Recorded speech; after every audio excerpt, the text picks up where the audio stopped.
without microphone. I think I'm loud enough. Do you know how to be so popular that everyone knows your name?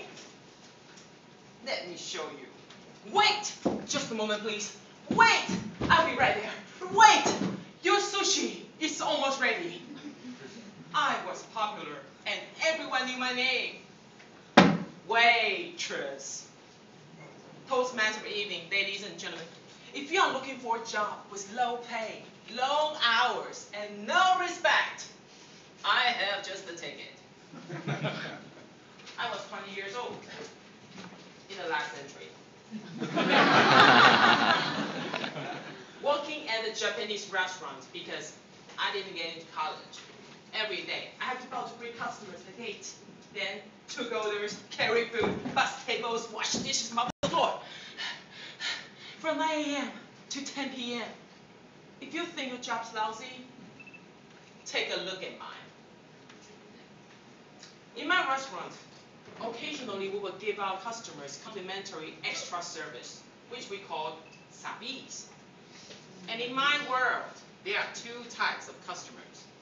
The tippers and troublemakers. Can I take your order now? Do you have orange juice? Yes, we do. Coffee? Sure, sugar and cream?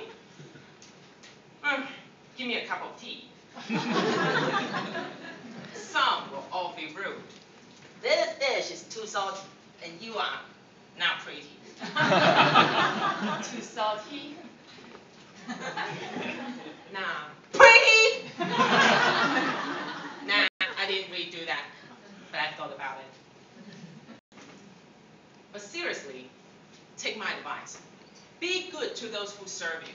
You never know what extra service they might put into your dish. One busy evening, just when the restaurant was about to close, a middle-aged man came in, stinky drunk, and fell flat on the floor. Nobody wanted to deal with that guy. Neither did I. I just wanted to go home, but something had to be done. I decided to give him some special service.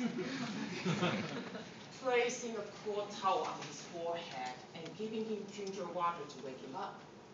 10 minutes later, he came around and started crying. He said that his wife was dead, and I looked just like her.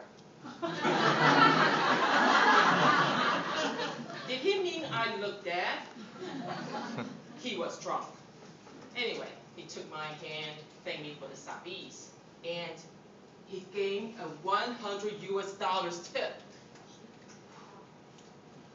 That was the first fine customer I met. And that was the biggest tip I ever got. I hope you will come back again soon. And that got me thinking. My job was lousy, but maybe I could do something. Something to bring warmth and joy to people. Something to get more tips for myself. And that something was service. So I started a little experiment. Render service to every customer and see what would happen. For example, if there was a celebration, I would prepare a surprise. Happy birthday, Jennifer! This flower is for you, and happy birthday to you! My flower and my song, service! I also gave service to my coworkers. What's wrong, Betty? It's Valentine's Day. You can't go out with your boyfriend? Go ahead, I'll cover for you. Service! I don't have a day anyway. With all the service I offered, I got lots of tips for my customers and compliments for my coworkers. Following that, I paid extra attention to my duties. I helped the restaurant manager handle customer complaints. Quality of service and revenue went up. In a year, I was promoted to senior supervisor.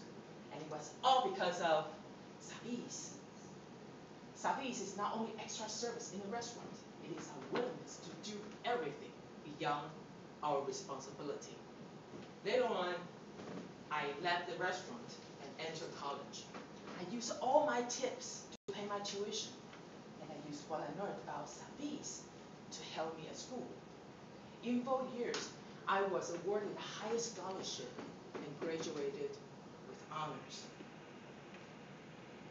From an ordinary waitress to an honors graduate, my experiment was a great success. Service is no longer an extra service in the restaurant. It is the willingness to serve and add extra value on everything we do. On a cold and rainy morning, I was waiting in line for the bus. Every passenger was wet and miserable. But when we got on the bus, the driver greeted us with a cheerful smile, and he handed us paper towels. His job might be ordinary, but what he did was extraordinary.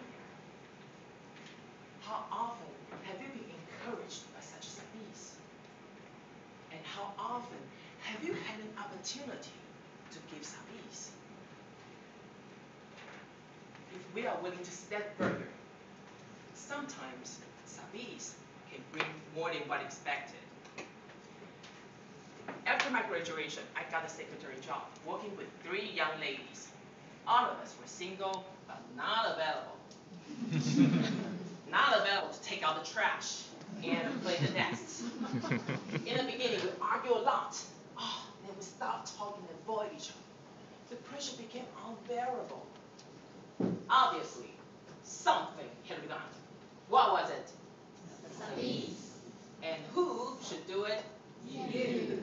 Tell me about it. So I started cleaning the office, putting fragrant flowers on the desk, and when they needed help, I always gave a hand, maybe one more.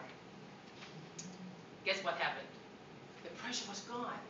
Our relationship became pleasant, and they began introducing me boyfriends. Service, right? Service has become my tip for life. We may be ordinary people, but when we are willing to go the extra mile,